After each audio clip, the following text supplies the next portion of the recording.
Alright, hello everyone. The DOT revamp has just released. DOT Custom ELS, Heavy Wrecker, complete reset of the DOT vehicles, private server API v2, and plenty more. So let's go and check this all out in game. Welcome to the new DOT station. Take a look at this thing. Not only has the building received an upgrade, but also the plot of land that it sits on. And you can see all of the changes to basically this entire facility here. We're going to explore that in a bit, but first off, let's head inside. We've got a vending machine over here, a couple of chairs, and this is the place that you can unimpound your vehicles if they are impounded, so same there. They've got like this new logo up there, which is, I think it looks pretty nice, and you can see this is kind of their dispatching room back there. We've got a meeting room off to the side here.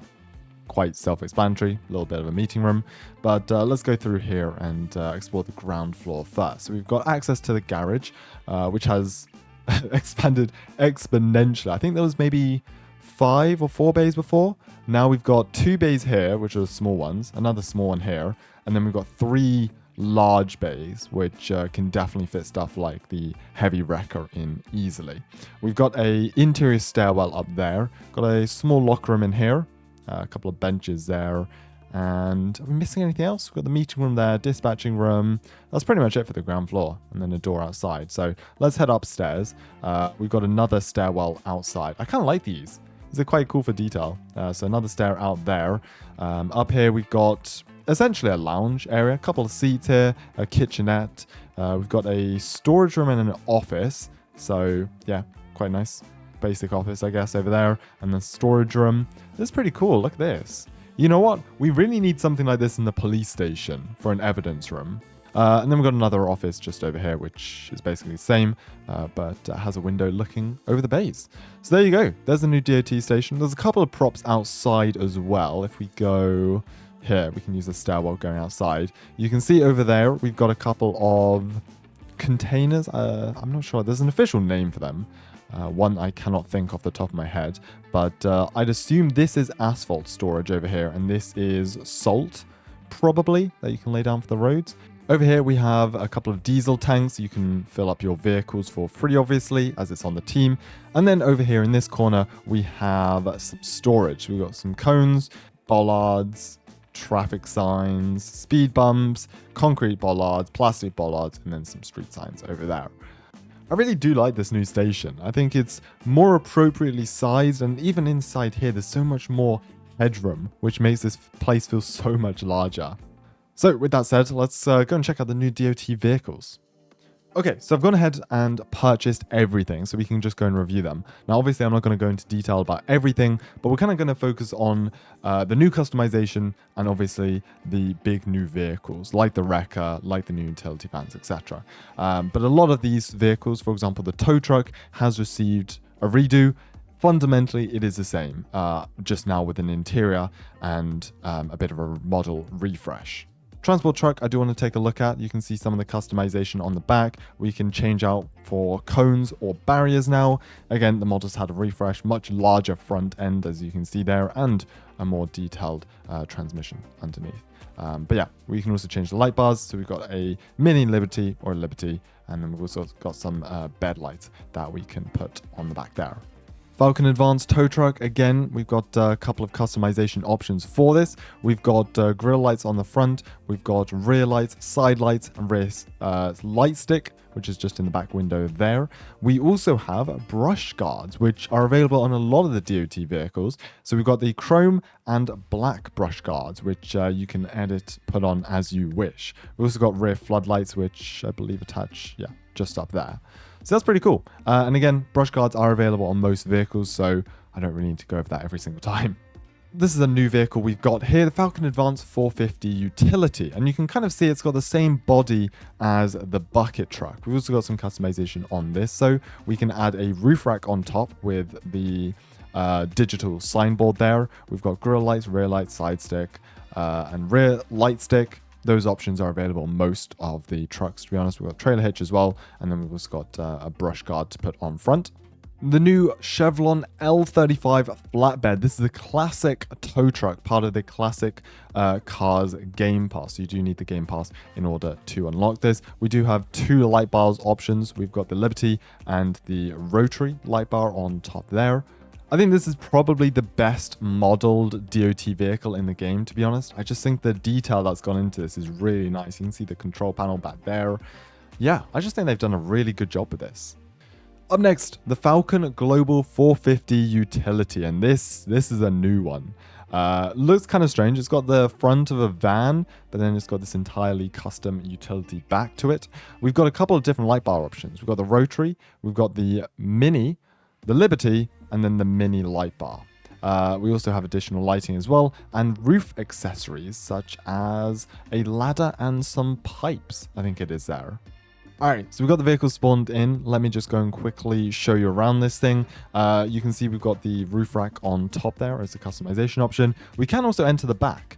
Like the FD command, there isn't really too much back there to do, but it's cool for roleplay. I'm glad they did leave that open if we want to use it. I've seen a lot of cool liveries of these in real life DOT. So yeah, I definitely think people can be pretty creative with stuff they put on this. Up next, we have the bucket truck. Again, you can kind of see it's a very similar body to the Falcon Advance 450, basically just with the bucket attachment to it. We do have, again, some customization option. We can add a roof rack to the top there, and you can see some additional lights up there, but that's basically it for this one. Now this here, the Falcon Advance 450, this has quite a bit of customization to it. Added to police and fire, and now comes to DOT. And you can see we've got a couple of different bed options. We have a toolbox on the back there, toolbox with lights. So you can see the light strips there. We can leave it empty. We can add a bed cover to completely cover it, or we can add supplies, which has cones, a couple of shovels there. We've got a chainsaw and a gas can in the back there. We can also add a arrow board to the back, as you can see there. And then we can also add a plow to the front, trailer hitch, and then all the additional lighting options. So really do love the customization with this. The new salt truck, aka snowplow. Now this thing is really nicely detailed. So again, it's being completely remodeled. Here we've got the salt on the top there in the back. This is the salt sprayer. This vehicle was originally added with the first winter update back in 2021, I believe. And so yeah, this has been completely redone here. And again, I love the detail on the front with the plow. That looks really cool. Now we don't really have too many customization options with this. We can change the light bars, we can add bed lights, and we can add reflective tape around the side. But that is basically it for this one. So we've got the snow plows, two of them actually, loaded in here in winter, their natural habitat. Ollie's got it. Again, I love the detail on the front here, even just the wires. It looks so much better than the one we had before. You can see we've got the salter on the back as well there. Yeah, again, really done a great job with this. Functionally, it is the same, but the new models look so much better. We saved the best for last, the new heavy wrecker. Before we spawn this in, let's just take a look at the customization options, because again, they gave us a good few options. We can choose the light bars, so you can see these two on the top. We can choose if we want it on the back, the front, or keep both. We've got bed lights, some additional lights here. We've got brush guards on the front, so we can have a blacked chrome, secondary color, chrome, or none. That's dope. And then we've also got the trim options like we have on a lot of the FD vehicles. We can have chrome, which is as default, or blacked chrome. That is crazy. I'd probably prefer this as chrome, to be honest. I think it's lighter, but again, with different liveries, can definitely look better with different color schemes there. So here we have it spawned in. Now we're going to do a bit of a test scenario. Ollie is going to purposefully drive into the river, and we're going to try and get him out. Now, a couple of things about this. 3 vehicles. Oh, okay. That may have not been the best parking there, but it's fine. Now, 3 of these heavy wreckers can lift 1 vehicle at the same time. So, for example, you could have 2 vehicles here, or maybe 2 vehicles on the bridge. We go around to the side here, and we're going to deploy the struts. Not sure if they'll be too useful at this angle, but they're going to deploy down there like that. Ollie's just down there. So, we're going to extend this just like so, and up as well. That's probably enough. Extend that all the way out. Let's see, until the maximum amount. Okay, extends quite a bit actually. There we go. Right, so we have 2 winches. Let's attach one. We do one to each side. So we'll do one to the front there and one to the back. Now, usually you would have to request like you do with a normal tow, but since we're in a private server, we have the setting disabled. So let's retract both of these and essentially see if we can lift him up as per se. So let's just watch it do its magic here, really. Yep, there we go. It's moving. It's moving. I think we attached one to the wrong point. Yeah, we should have attached it further back. It's okay, though. It's okay. It's slowly lifting.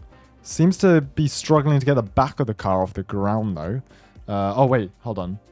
Let's try and retract both of them now. I wasn't retracting one of them. There we go. That explains why. Yeah, there we go. Lift the back off the ground. There we go. All right, perfect. So it's kind of a bit twisted, but we get the idea here. Now, it's a bit tricky. I should have parked a bit further forwards, but the idea is I can kind of lift this up and in. So, yeah, again, I should have parked a bit further this way, but I mean, it's fine. Should be able to get him on land.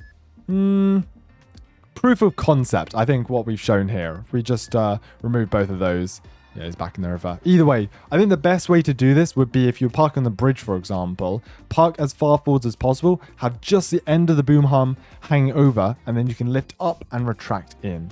I think I parked a bit far back. And but yeah, there you go. I'm really excited to use this in roleplays, honestly, and we'll test this out more over the next few days. Apparently you can winch into other vehicles or other heavy wreckers, so I really want to test that out and see how much we can really break the game, I guess. Up next, I'm going to quickly talk about the private server API v2. With this update, they have now rolled out data such as player locations and vehicle colors, making stuff like fully functional CAD now possible. Previously, this feature was exclusive to Sonoran CAD, however, that partnership has now ended, so all of the client settings in game and server settings for Sonoran CAD have been removed.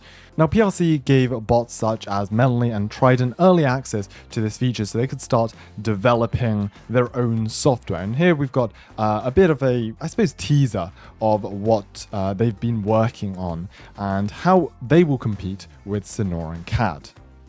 Now, this is the private server API. You can see here we've got the v2 reference. I'm not a scripter, so this really doesn't mean much to me, but you can find all of the new information here, all of the different calls, APIs, etc., ERLC location information.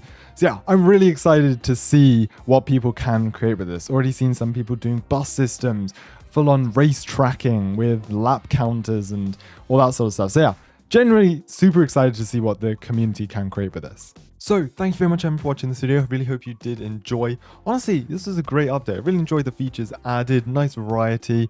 Cannot wait to get started on some roleplays. Let me know what your favorite part was in the comments, and I'll see you in the next one.